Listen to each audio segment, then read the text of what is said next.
Every seed inside this tomato is a free plant, not just for next season, but for every season after that indefinitely. Most gardeners throw these away without a second thought. But what if I told you that the 5 minutes it takes to save seeds from a single harvest could eliminate your entire seed budget forever? In the last video, we built a system to grow 100 pounds of food from a $42 investment. Today, we're going to make that investment a one-time cost because from year 2 onwards, if you follow this seed-saving method correctly, your garden runs itself for free. This is not complicated. You don't need special equipment, you don't need a greenhouse or a laboratory. What you need is the right technique for each crop, because saving seeds incorrectly is just as wasteful as not saving them at all. Stay with me. By the end of this video, you'll know exactly which seeds to save, how to process them, how to store them, and how to test them before planting to make sure every single one is viable. Welcome back to Green Roots, where we turn practical gardening knowledge into real results. If you haven't watched the previous video on growing 100 pounds of food from a $42 investment, the link is in the description because this video builds directly on that system. Here is exactly what we're covering. First, why most people save seeds wrong and why it matters. Second, the 5 crops from our system and the correct saving method for each one. Third, how to clean, dry, and store seeds so they stay viable for up to 5 years. Fourth, the simple germination test that tells you if your seeds are worth planting before you put them in the ground. And fifth, how to build a seed library that makes your entire garden self-sustaining year after year. The most common seed-saving mistake is also the most damaging: storing seeds before they are completely dry. Moisture is the enemy of seed viability. A seed stored with even a small amount of residual moisture will begin to degrade within weeks. In a sealed container, that moisture creates mold, and an entire season's worth of saved seeds can be lost before spring arrives. The second mistake is saving seeds from hybrid plants. If the seeds you planted this season came from a packet labeled F1, that means hybrid. Seeds saved from hybrid plants will not grow true to the parent. The tomato you loved this year will produce something unpredictable next year. For seed saving to work, you need open-pollinated or heirloom varieties. These breed true, meaning the plant you grow from a saved seed will be identical to the parent. Going forward, when you purchase seeds or seedlings, look specifically for open-pollinated or heirloom labels. They are widely available, often cheaper than hybrid varieties, and they give you the ability to save, replant, and improve your seed stock year after year. Now let's go through each of the 5 crops from our system, because each one requires a slightly different saving method. Getting this right is what separates a seed library that lasts 5 years from one that fails before it's even tested. Tomatoes. To save tomato seeds correctly, you need to ferment them first. This sounds complicated. It isn't. Scoop the seeds and surrounding gel into a small jar. Add just enough water to cover them and leave the jar in a warm spot for 2 to 3 days.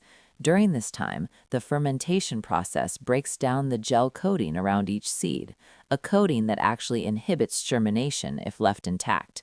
After 2 to 3 days, you'll see a layer of mold on the surface. This is normal and exactly what you want.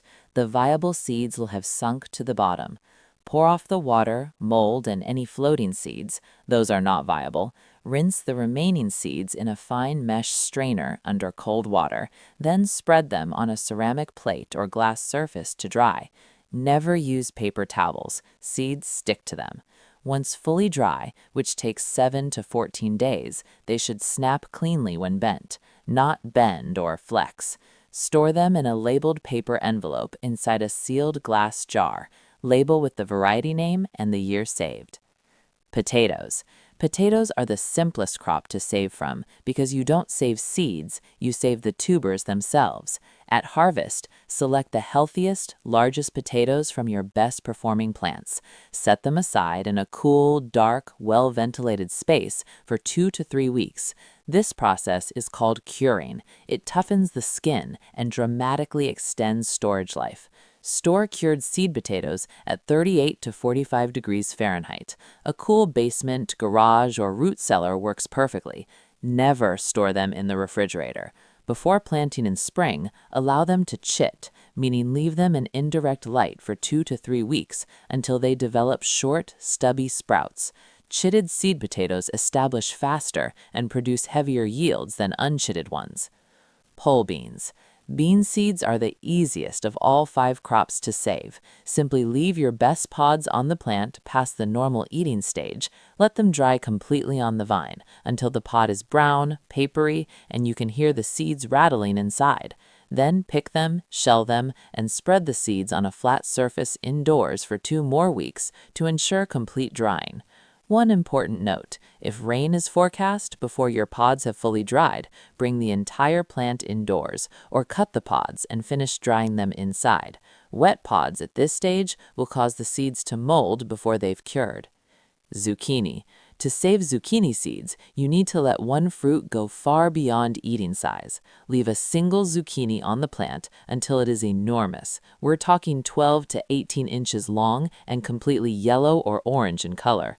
This fully mature fruit contains seeds that are completely developed and viable. Immature zucchini seeds, from fruits harvested at eating size, will not germinate.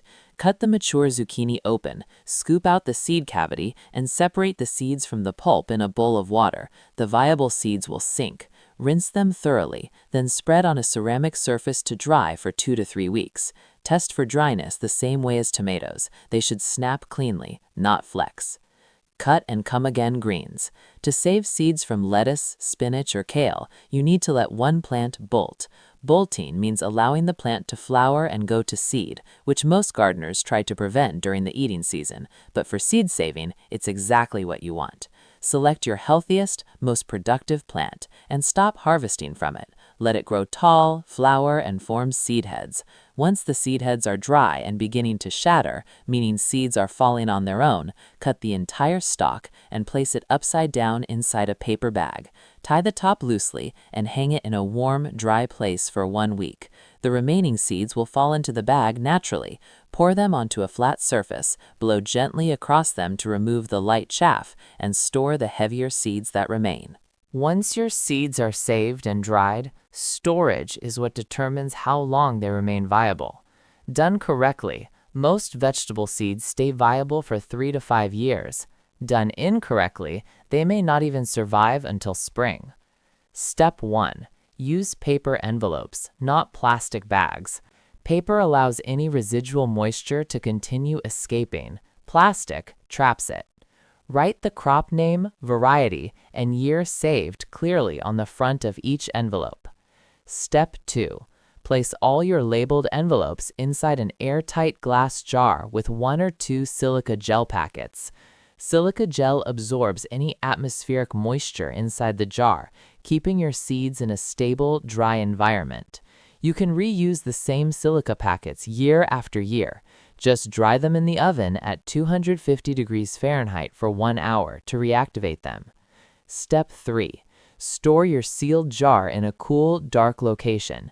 Heat and light are the 2 fastest ways to degrade seed viability. A kitchen cabinet away from the stove, a basement shelf, or a cool closet all work perfectly. The ideal storage temperature is between 32 and 41 degrees Fahrenheit, consistent and cool. Every 10-degree drop in storage temperature roughly doubles the viable lifespan of your seeds. But here's the problem nobody talks about. You saved your seeds, you stored them correctly, spring arrives, you plant them, and half of them don't come up. Was the saving method wrong? Was the storage wrong? Or were the seeds simply not viable to begin with? This is why a germination test is not optional. It's the step that closes the loop on your entire seed-saving system. The germination test is simple.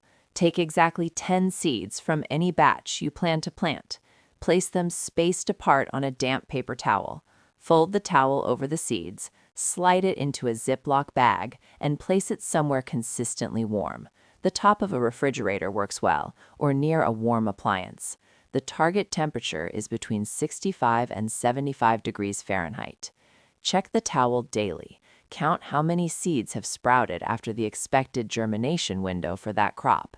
Typically 5 to 7 days for beans and greens, 7 to 10 days for tomatoes and zucchini, and 10 to 14 days for potatoes. Count your sprouts.